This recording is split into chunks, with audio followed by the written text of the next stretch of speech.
哋鬆音樂啊，非常之熱鬧啦。呢個介紹交俾佢哋自己介紹，佢哋有一個嘅模式去介紹嘅，咁啊交俾你哋啦。せーの。みんなと夢をつかみたい乙女シンドリームです。大家好，我哋係乙女新夢。咁我哋又準備咗呢一個禮物送俾你哋，用乙女新夢呢4個字咧，就有一個食字嘅卷軸啊。係今日送俾乙女新夢。頭先 Winko 話佢好中意食字嘅都，我好中意食字。睇下我哋食得你滿唔滿意啊？呢一個我而家真係好擔心佢會失望。睇過。係啦，今日我哋送俾乙女新夢有呢一句啊，就係乙女新夢寐以求啊！得唔得啊？呢個哇！你咁都食得出喎。因為即係我哋都諗緊，即係點樣可以食到譬如歌嘅意思啊，或者你團嘅意思咁。夢寐以求呢個都好似幾好嘅一個意思咁樣，可以喺你身上面啦。咁啊，所以就希望你哋中意呢一卷啦。你係講緊自己心情㗎。夢寐以求咧，係啦。咁啊，因為都即係好多可以了解四位啦。因為喺譬如騷動音樂做第一次同你做訪問啦，可能喺其他地方都做好多訪問。不如都一開始即係俾聽眾都認識多啲你哋4位。係，大家好，我係代表色藍色唱歌擔當嘅阿姨，唱歌加日文擔當嘅阿姨。阿姨係大家好，我係舞蹈同埋 rap 擔當嘅 Linka。通常都會要俾翻現場會跟住嗌嘅，因為每現場都會跟住嗌嘅。係。Hello， 我係 Maho， 我係綜藝擔當。Hello， 我係紅色嘅 Lika。其實有個問題想問嘅，一開始因為你會有唔同顏色嘅擔當，其實呢一個最初係點樣樣出現去諗一隻顏色代表自己㗎？你哋其實咧呢個咧係一個日本地下偶像，唔係日本偶像嘅文化咯，就係咧，因為咧通常咧台下嘅觀眾都會舉熒光棒，咁咧為咗令佢哋咧唔識嘅人可能第一眼就已經認得呢個人啦，所以佢哋通常咧佢哋嘅制服或者代表色咧就會係每人分一隻色咁樣。咁紅色咧通常就係一個比較熱情啦 leader 嘅擔當啦，咁黃色咧就比較活力可愛嘅。係我啊，我唔記得講我係黃色。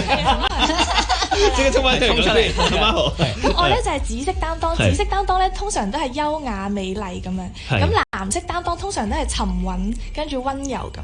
我諗特別可能今年大家亦都會可能啲動漫作品會認識再多啲，或者本地都多咗機會見到你哋同埋其他嘅偶像女團啦，咁就會感覺到多嗰個 culture 多啲啦。但係其實譬如頭先除咗一個顏色嘅代表之外，其實一個女團地下偶像咁樣，其實仲有一啲咩嘅特質啊等等。因為譬如可能喺你哋嘅現場演出嘅時候，亦都會有一啲你哋屬於自己嘅一個介紹自己嘅環節，有一啲嘅係咪叫做類似 catchphrase 咁樣，等大家係可以即係喺歌中間裏邊係可以跟住咁樣樣嘅。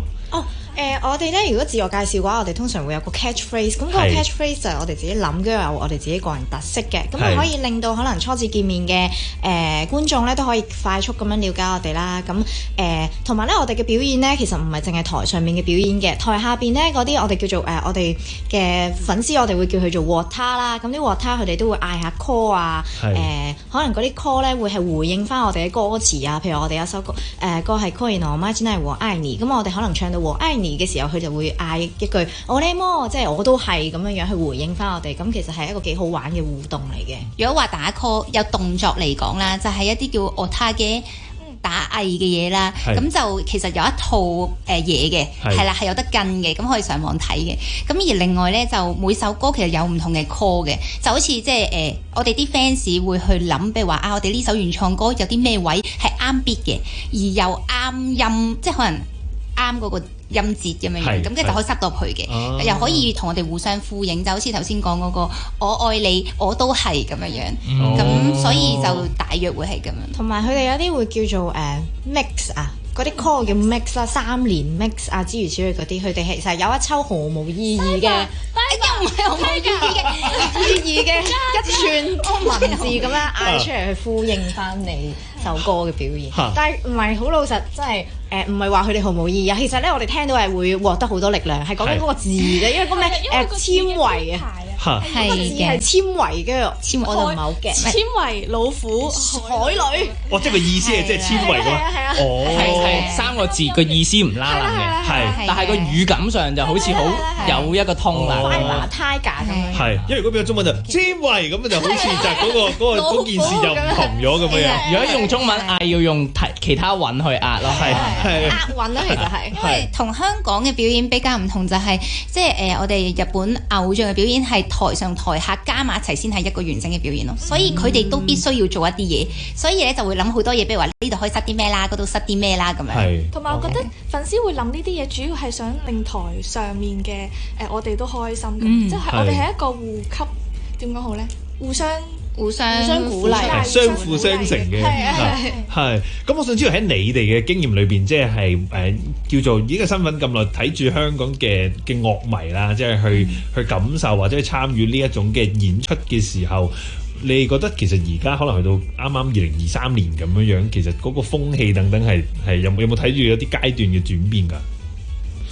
都有嘅，可能大家一開始會比較怕醜少少啦，咁但係而家可能女團越嚟越多啦，跟住大家又開始咧睇多咗好多演唱會啦，跟住佢哋又會再開放啲，即係放開啲，可能嚟我哋嘅 show，就算佢可能唔識嗌一啲嗰啲好複雜嘅 mix 都佢哋都會跟住一齊舉手啊，或者係咯跟住我哋嗌咁樣樣咯。係。同埋我哋啲 fans 咧，我發現佢哋好好㗎，即係會比如話有啲新嘅可能係我哋即係稱為地球人啦，即係可能唔係好熟我哋呢邊嘅文化嘅 fans 嚟到，佢哋就會好親切咁樣樣。嗱，我哋咧會咁樣做嘅，會有啲咩做咗嗰個 call book，即係有本書咁樣樣教佢哋點樣做嘅，好親切嘅大家。係，咁佢哋即係可以即係望得到，直情係就可以好快學咗，咁就可以喺現場玩咁樣。係啊。哦，你哋4個係咪都係以前已經係即係叫做成為女團，以前已經係中意 follow 住日本，又係呢一啲咁嘅女子組合開始嘅都係？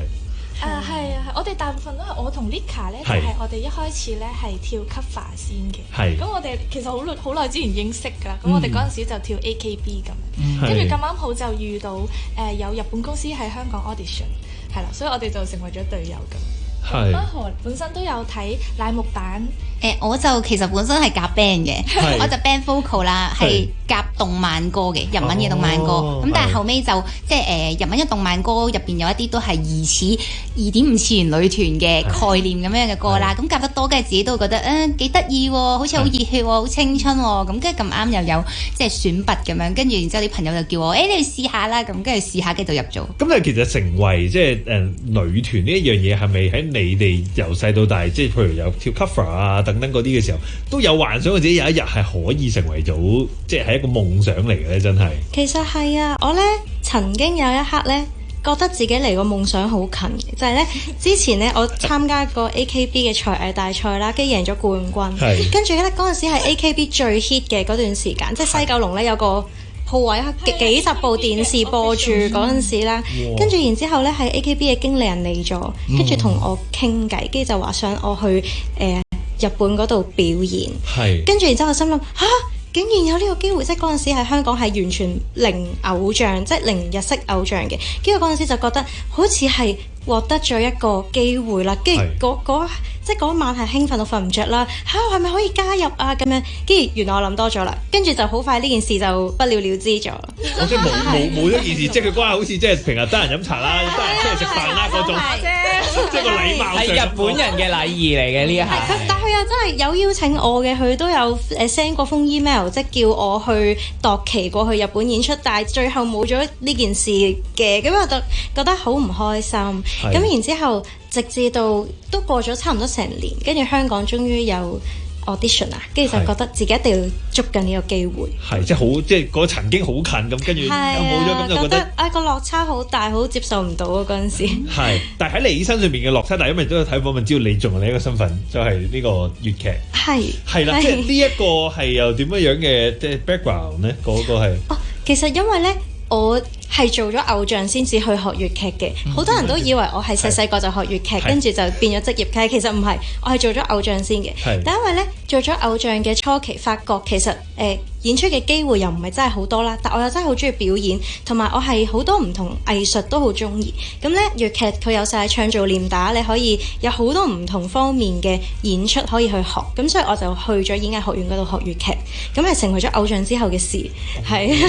有冇發現嗰樣嘢其實都幫助到喺譬如粵女裏邊一啲可能 performance 或者一啲嘅即係諗法上面，原來係即係雖然好似好遠啦，但係原來又可以升。但係其實一開始我反而覺得係一個障礙嚟嘅，兩樣嘢溝埋一齊，因為佢哋成日話我唱日文歌唱到好似粵曲咁樣，好想聽啊！粵劇高音嗰啲換㗎，用指喉去唱嘅咁樣。佢哋成日都即係跟住我就話係咩有咩，我完全唔覺啦。係。咁跟住有同埋佢會咧跳下舞咧，有啲 freestyle 位，佢就擺個蘭花手出嚟，唔知做咩。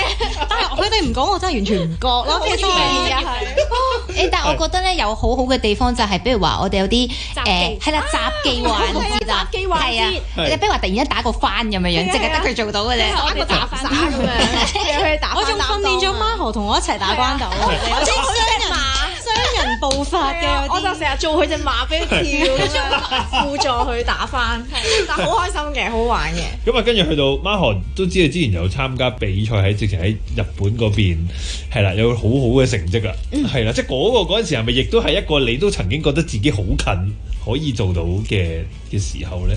都係嘅，我嗰陣時都曾經覺得好近，係嘛？你咁問到咯，大佬我話唔係咩？可以話唔係嘅，嗰時都未覺得嘅咁。因為我嗰陣其實真係完全冇諗過會贏嘅，因為嗰個比賽咧係佢搞咁多年啦，從來都未試過唔係日本人攞獎嘅，最多都係入籍嘅可能混血兒咁樣樣啦。咁但係未 totally 未試過係喺海外住嘅外國人攞呢個獎嘅。係。跟住嗰陣係因為疫情啦，咁我哋其實好迷茫，唔知仲可以做到啲乜嘢。我哋又好依賴現場 live， 咁見到有呢個比賽啦，咁其實覺得係一個好大嘅機會可以。俾喺日本會有一啲曝光咁樣，咁我哋就試一試，純粹當初真係諗住試一試，咁但係最後好幸運地贏咗個比賽啦，咁但係嗰陣疫情係未完嘅，咁所以本身係有喺日本 debut 嘅即係出道嘅機會啦，咁但係後來因為疫情未嗰陣都仲係未知幾時會完，咁就一直拖延嗰個去日本嘅時間咧，咁去到後尾我哋喺香港又開始多咗人認識啦，香港又好似好多發展機會，而其實我內心深處係好中意香港嘅，所以我就決定留低啦。咁我就後尾 reject 咗日本嗰個出道嘅機會咯，係我自己選擇。咁啊，譬如 Vinga 嗰時都係有參加嗰個比賽，你攞咗個大獎嗰個，其實個意思嗰個大獎係點樣？其實係我入咗決賽，咁佢就會俾一個名我哋，因為佢一直我比賽期間咧，佢會觀察我哋每個人啦。咁佢最後俾我嘅叫做 Dance Queen 獎，因為我係好中意跳舞，然之後我都好努力去展現我表演上面嘅嘢俾評審睇，所以最後得到呢個獎。係，咁你跳舞呢個 background 其實係咪以前好細個開始學跳舞嗰種嚟㗎？佢真係好細個，即係佢幾歲學中國舞嗰啲或者芭蕾舞嗰啲開始？其實我好後悔我冇好細個學，因為我真係開始跳舞嘅時候就係跳 AKB 嘅時候咯。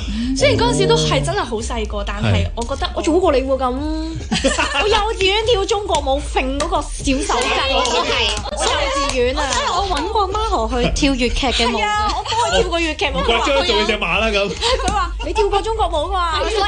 幼稚園喎，我幼稚園都扮過青蛙跳舞啊！原來我係你前輩啊！你早過我學嘅，因為我嗰陣時就係淨係單純係以一個粉絲嘅心態，好想跳偶像都跳嘅舞。然之後咁啱好又有朋友邀請我一齊組舞團，所以先開始跳。但係跳下咧，我就覺得我嘅能力afford 唔到呢啲舞步，我覺得我能力要進步，然之後我就自己去咗學 hip hop 啊、jazz 啊其他，然之後就再發現自己原來真係好中意唱歌跳舞，然之後去到後面參加 training 之後就入咗香港嘅 dance crew 咁樣，係即係喺除咗偶像嘅舞之外，喺其他舞種我都即係好有 passion 去玩嘅。係，即係譬如偶像有通常譬如唱歌跳舞兩個嘅技能啦，吸引到你係跳舞嗰樣特別多啲，有冇原因嘅？我覺得其實我覺得都幾神奇，因為咧其實我一開始係中意唱歌先嘅，因為我細個就係我由細到大都好中意唱歌，然之後咧可能喺屋企咧，我一打開道門我就係唱歌，然之後我諗我啲屋企人應該已經覺得好煩，因為我每一日一見到我一定係開口唱緊歌，係。但係嗰陣時就淨係你 Disney Princess 嚟㗎？係，我真係 Disney Princess。然之後，但係嗰陣時淨係參加合唱團啊嗰啲啫嘛，我完全喺參加第一次偶像 audition 之前，其實我完全冇諗過自己可以用唱歌同跳舞去成為我嘅職業，又或者完全唔覺得喺香港可以發呢個明星夢咁樣。係，所以嗰陣時淨係中意，然之後去到開始跳舞啦，開始跳 cover dance， 開始學其他嘢 hip hop Jackson 嘅時候，先發現咦原來又可以有啲咁嘅機會喎咁，所以最後先開始唱跳。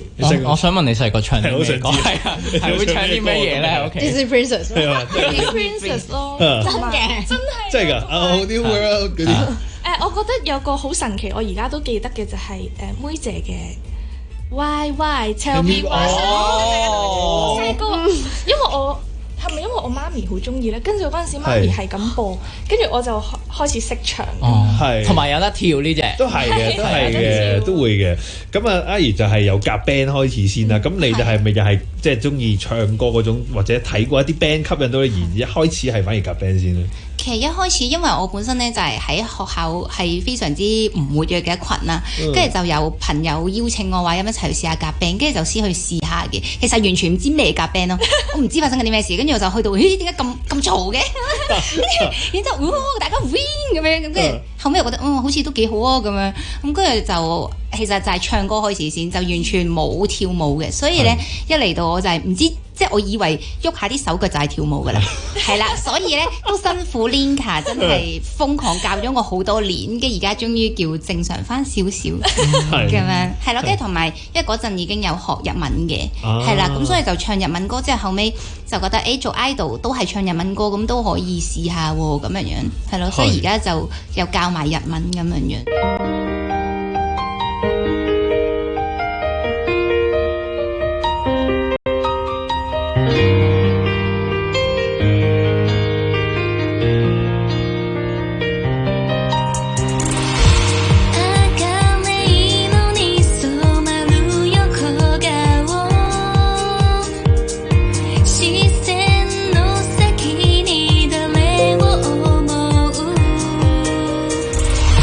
君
過呢首粵女新夢啊，頭先講過一首作品叫《戀愛就與我愛你》。新聞翻嚟之後會有佢哋介紹新歌《戀愛禁止》。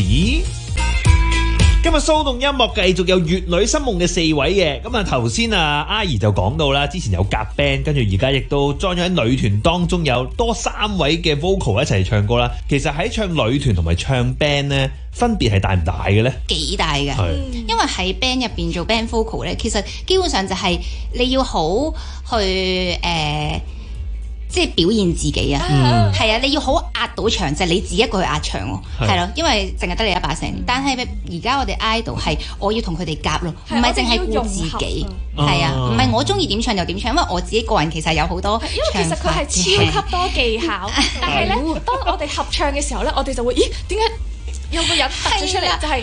我用咗啲唔同嘅嘢，係啦，咁所以我就即係要同大家調整一下啊！大家用啲咩我就用啲咩，大家用邊個位發聲我就用邊個位發聲。所以咧，其實我覺得佢係一個研究人員咯，因為佢每一次唱歌嘅時候，佢都係研究緊點樣可以用到自己嘅嘢，同時咧又唔突兀咯喺我哋之間。其實你哋4個要去即係叫做磨合，然後真係大家嗰個默契啊各樣嘢，其實冇話其實都花咗唔少時間去，即係由認識個人開始，我諗已經係個 step one 啦嗰陣時。我哋直到而家都磨合緊嘅。係啊，唔係因為我哋4個性格太唔同啦，做事方式啊、思考模式全部都唔一樣，我哋就要去夾咯。但係我覺得我哋表演上嘅默契其實咁即係可能呢幾年嚟都有一定嘅默契嘅，即係好多時候可能我哋一個眼神已經知道大家。係啊，比如話之前Maho咧，佢一個眼神望咗度，我知你唔記得咗歌詞係唔係？咁樣有時候咧聽聽我唱唱好似有個人低咗，即刻望住係，因為我問佢係咪我，跟住我就望一望佢，唔係你㗎，眼神交流就已經知道對方想問咩歌。係都隨住演出機會多咗啊等等咧，多啲舞台嘅時候就即係實戰咁樣磨練翻嚟啦。喺我諗2023年係咪呢一年對於你哋嚟講都係幾精彩嘅一年？就因為上咗好多唔同舞台，同咗多咗唔同嘅單位叫做合作咁樣樣啦。你會點樣形容粵女嘅2023年？即係最近呢2年我都好深刻。係。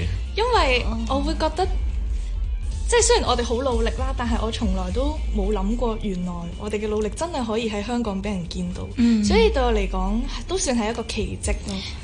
係，同埋我特別深刻嘅 moment 應該係《人間覺醒》。係啊，《人間覺醒》嗰場啦。係因為嗰陣我哋即係真係自己搞一場規模比較大嘅 one man live， two man live 係啦，因為我哋平時其實都係喺 live house 嗰啲表演，咁跟住後尾開始越嚟越多機會啦，跟住直到去到九龍灣嗰邊係啦表演，跟住然之後我嗰日我前一晚真係瞓唔着咁嘅，係啦好興奮，因為成個歌 list 都係我哋咁樣樣啦，好多首係啦，即係同埋同 band 即係現場 live band 夾啦，因為我哋其實再以前啲咧係冇乜呢個機會嘅，因為我哋係 MMO 播歌嘅啫，咁係近呢1-2年先開始有 live band， 超興奮。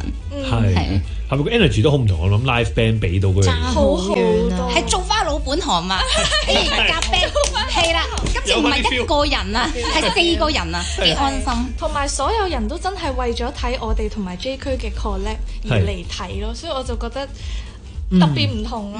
係，因為音樂節有時都會可能係我睇緊。音樂節咧就90%都唔係嚟睇我哋嘅，90%都唔係嚟睇。不過我哋出場，佢哋會好俾反應，多謝你哋。同埋之後會成為你哋嘅 fans 啊嘛。多謝，我哋都知道事實嘅。我哋都唔介意做氣氛擔當。氣氛擔當。係咁啊！2023年亦都有推出好多唔同嘅作品，亦都會有即係廣東話歌出現啦，包括新嘅呢一首《戀愛禁止》啦。咁啊呢首歌咧，我同阿斌咧都會想估下，即係我哋即係聽完之後一啲諗法，就俾你哋橋，我哋估得係啱唔啱啊？好，我想估先嘅，我想估就係《戀愛禁止》呢一首歌嘅主題咧，其實 somehow 係有少少，我覺得係回應到 YOASOBI 今年嘅另一首作品就係 Idol 啦，因為其實呢一首作品其實本身 Idol 佢呢首歌嘅日文歌詞係講緊做偶像就係一個完美嘅謊言，但係粵女新夢就透過《戀愛禁止》呢首歌話俾大家聽，唔係嘅，其實做女團一樣可以係有血有肉嘅，好似係一個即係互相喺今年呢啲作品都好大熱嘅情況底下嘅一個回應咁樣樣。我見到佢哋笑得好開心，好有成功感啊！我就嚟抄，好抄底先，抄底。係啦，我幫你哋寫一個文案啦。下次做其他訪問講話就可以攞多謝你。真係好精準啊！因為咧，我哋其實有啲特登嘅，我哋個題目就叫戀愛禁止，但係你睇過歌詞，其實發現根本就唔係戀愛禁止。係，但係其實我哋比起戀愛，我覺得呢首歌最主要係想講我哋想俾大家睇嘅嘢係乜嘢咯，即係我哋作為一個女團想俾大家睇嘅嘢，而唔係我哋可以俾到啲乜嘢粉紅色嘅幻想大家。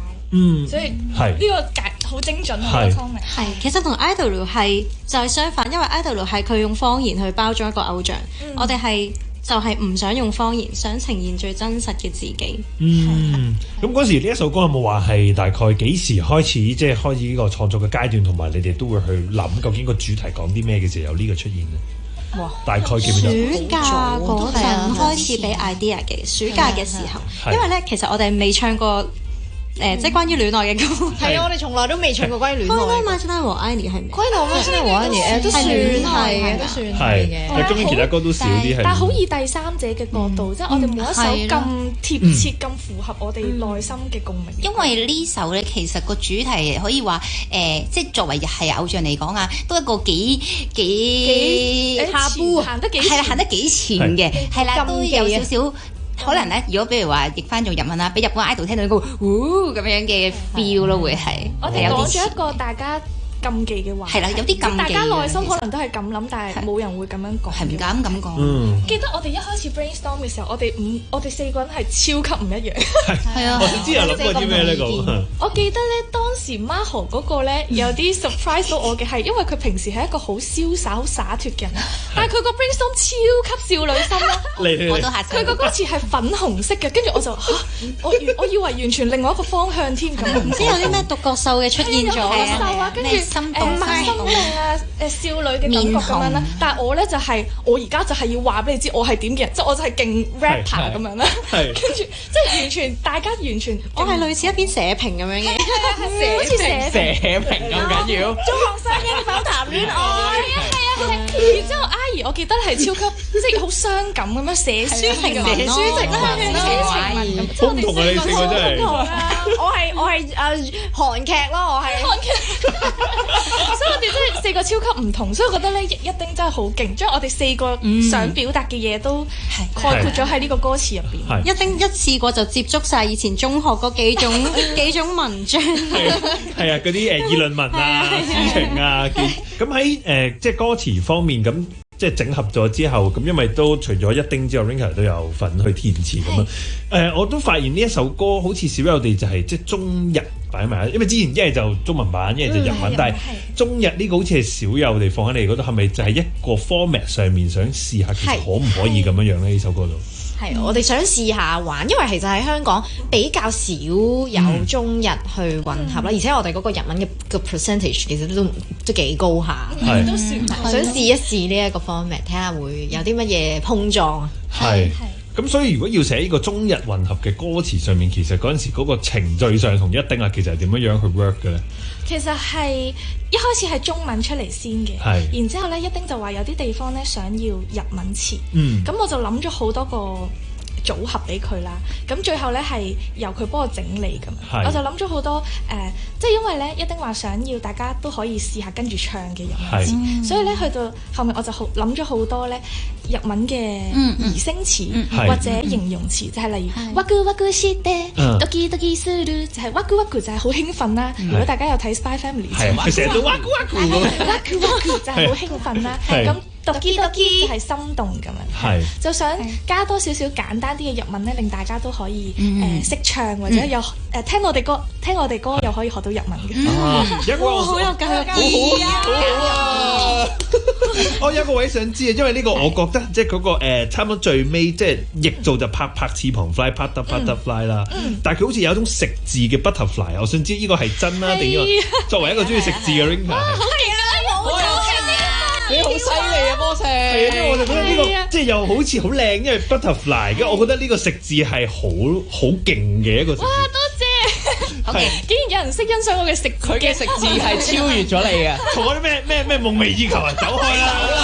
你食 butterfly 啊，係即係但係諗呢啲難唔難咧？即係有呢種嘅。其實對我嚟講有少少難，因為我以前嘅作詞比較直白。即係我想講咩就講咩。但係今次咧，我想因為要簡單嘅字啊嘛，所以我就反而要諗咧點樣可以喺最精簡嘅字入邊講到我想講嘅嘢。所以最尾嗰句阿茲阿茲 passion pata pata fly 就係我哋用好熾熱嘅 passion 啦，然之後好似一隻蝴蝶咁樣拍拍翅膀就會飛上天空咁樣。哦，咁但係曲方面今次就一個新合作 partner 卡新風啦，呢個曲咁嗰陣時係咪你同一丁去傾嘅時候物色點樣最後揾到，不如揾卡新風嘅曲啦咁樣咧？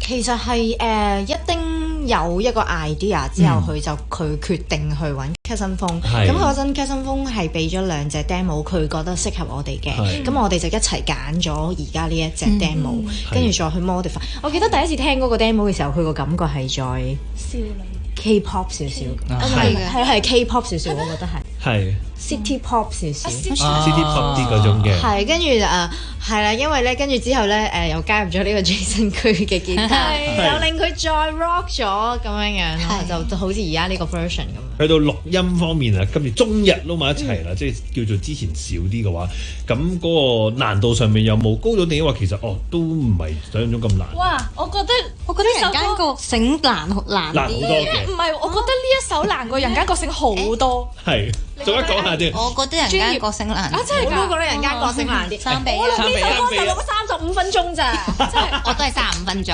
大家覺醒1個鐘啊！咁快嘅，我都錄得好快，但係我覺得係。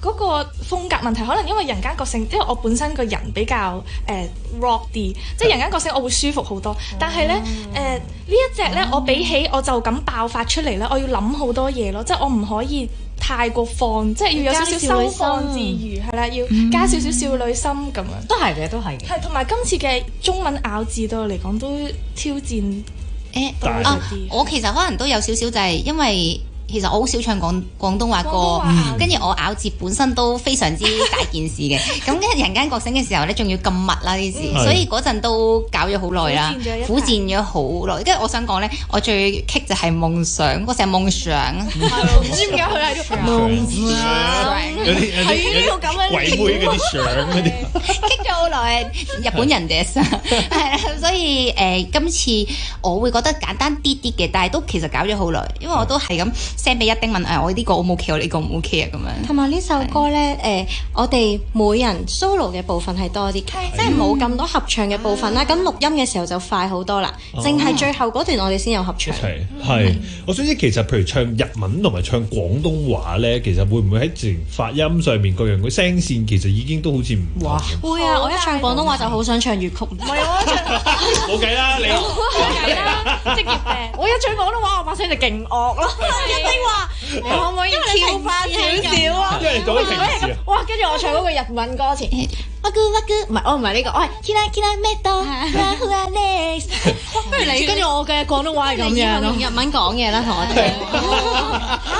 因為日文歌咧，尤其是 idol 歌，因為我有跟老師學唱歌啦，咁老師都有分析過話，其實日文即係尤其是 idol，佢哋喉頭都係幾高嘅，即係屈咁樣樣，但係中文你唔會咁樣唱歌噶嘛，係咯，好奇怪。其實都幾係啦，我哋就要自己切換啦，即係譬如話嗰度可愛啲嘅，咁就高啲喉頭。同埋咧，日文嘅發音咧比較簡單，我哋有多啲時間去諗呢個音可以點樣唱得好聽啲，但係咧。中文有頭中尾啊嘛，係啊。如果你要做晒咧，其實就冇咁多時間俾你諗，你應該擺啲乜嘢落去咯。所以就要練多好多時間咯。係啊，同埋即係一丁都係話唔好咬晒全部，但係亦都唔好唔咬晒。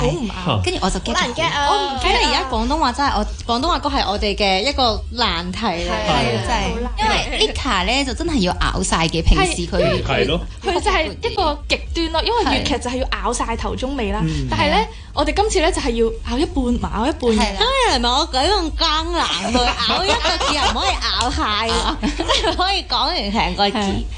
我就係一丁話我太似而家香港年輕人唱歌，就全部擠晒喺前面咯。夢想嗰啲butterfly 係呢啲咯。所以係呢啲習慣上面嘅，即係反而日文上面可能因為係已經有一個經驗，就已經一 switch 個 channel 就 OK，但係廣東話就係。咁而今次都有講一個叫做實驗咁樣，即係中日嘅比例多啲嘅時候，你自己覺得個成品上面覺得係咪都呢個實驗都 OK 喎？今次都做得。我自己好中意咯，我係主要係覺得除咗可以實驗到我哋融合咗我哋嘅日系偶像文化落廣東話歌之外啦，因為佢嘅歌詞係我哋大家一齊諗出嚟，即係都係我哋內心想話俾大家知嘅事，所以我就覺得呢隻歌好有共鳴，所以令我更加中意呢隻歌。唔係，我因為咧，我呢首歌出咗之後，我有問啲唔識日文嘅 friend，問佢哋點睇嘅，即係聽完之後覺得點。跟住佢話：其實咧，雖然我唔識日文，但我聽下咧，又好似 get 你嗰啲日文嘅歌詞點解。即係我覺得做到呢個效果已經係好好啦。好嘢！即係嗰個情緒或者語氣好似 deliver 到咁樣樣。係啊。咁但係另一個 deliver 嘅方法就係喺個 MV 上面啦，係啦。呢個 MV 犀利喺一個空間裏邊，好似轉咗好多唔同景去拍，都可以講下即係呢一個辛酸啊，係嘛？整拍呢個 MV 好勁啊！呢個 MV 咧其實係點講咧？我哋本身諗住做一鏡嘅，咁但係後尾因為技術問題啦，我哋就扮一鏡。咁其實我哋本身係喺同一個景度砌咗兩個主要嘅景，就係我哋嘅化妝間同埋嗰個粉紅幻想世界啦。化妝間咧，其實我就係想講話代表我哋平時可能出 show 啊嗰個專業，我哋做 idol 要保持專業，專業係包括可能我哋要退去一啲嘅七情六欲，即係我哋要退去一啲我哋同專業同表演無關嘅嘢。咁咧，但係其實另一方面咧，嗰個粉紅色嘅世界係我哋內心嘅可能小空間、小世界。其實我哋都會係有啲幻想，有啲想戀愛嘅心情都唔定嘅。但係我哋想大家 focus 喺我哋嘅表演上面之餘，亦都可以接受我哋係有呢一啲咁樣嘅小幻想咁樣樣咯。所以就會 shift 嚟 shift 去。我發現咧，其實我哋係可以做到一鏡嘅。如果我哋唔換衫嘅話，係因為我哋要換衫，套衫好難着。冇錯，我哋最衰就係因為我哋個 MV 想俾多啲嘅靚樣俾大家睇啦，咁冇理由一即係全部都係嗰個未 dress up 嗰個樣啦。咁所以我哋就忍痛地就要 cut 一 cut， 走去換咗衫，再繼續拍落去。但係其實我哋 rehearsal 嘅時候咧係一鏡嘅，我哋真係可以做到㗎。個導演真係辛苦 camman 啊，即係佢真係肌肉訓練咯。佢 hold 咗勁耐，我叫人要跑咁樣，同埋因為我都覺得成個 set 都好有心思，即係我譬如有歷代戰衣，亦都有擺咗喺度啦。勁啊！Marco，我哋加咗好多小細節喺裏邊嘅，有啲公仔啊，即係俾人跌爛咗個公仔。對唔住，我喺度諗，dead 景嘅時候嗰啲道具，我諗好多小心思係想我哋可以 deliver 到一啲 message。譬如我哋歷代嘅服裝，其實就係講，可能我哋一路走過嚟，我哋一路堅持住一個原則，堅守住呢一份專業嘅，即係唔同嘅時代啦。咁嗰啲小公仔其實係一個不看不聽不説嘅一個小天使嚟嘅，即係其實就係可能咧。喺呢個圈裏邊有啲嘢大家都知道，但係大家唔講唔聽，唔去睇，扮睇唔到，大家一齊維持住呢一份幻想，維持住呢一份嘅距離感，咁樣樣去維持呢一個好似好美好嘅空間。但其實轉過頭咧，其實喺粉紅色世界裏邊，我安排咗獨角獸啦，同埋丘比特嘅。呢個獨角獸，終於有獨角獸出翻嚟啦！獨角獸好緊要，我同你講，因為寫唔到落歌詞度，所以直接 visual 就攞出嚟。冇錯，獨角獸其實係咩意思咧？其實獨角獸咧，即係有個傳說啦，就話獨角獸咧係淨係會喜歡童子之身，喜歡處女，其實純粹係代表純情嘅，即係代表純潔啦。獨角獸，咁所以我就擺咗個獨角獸喺度，代表住一個純潔嘅幻想啦。咁但係其實又有丘比特喎，即係其實係有渴望愛情嘅成分喺度，即係有啲矛盾嘅 contrast，即係呢啲小細節咯。不過有一個位咧，係我覺得同現實係唔符合，就係我哋咧行路準備入去準備去化妝嗰陣時，我哋咪行路大風，我仲要轉喼嘅。其實我哋冇咁精神嘅，即係事實嘅。每一朝都係半開嘅隻眼，啱啊，戴住口罩咁樣樣，跟住同我打招呼hello， 但係嗰下就要托住啦咁樣。係因為我哋為咗個 MV 嘅美感，所以我哋就大風好挫咁樣。唯獨係呢個位係一個大話，我哋唔會咁樣出 show 嘅。呢個係一個大話嚟嘅。係都係去到上台之前講好啦，執翻啲眼耳口鼻搞掂晒，跟住嚟啦，揼聲又變身係只供參考啊！呢個係並不是現實。但係我覺得即係再聽你哋再解釋多啲裏邊同埋個 set 嗰啲諗法嘅時候，都係即係有嗰種即係美好同埋現實之間俾大家感覺到係一件點樣樣嘅事。咁所以大家可以再睇下多啲 detail 啦，即係裏面嘅獨角獸啊，特別擺到落去嗰隻。今日多謝4位啊，姐姐，多謝 ，thank you。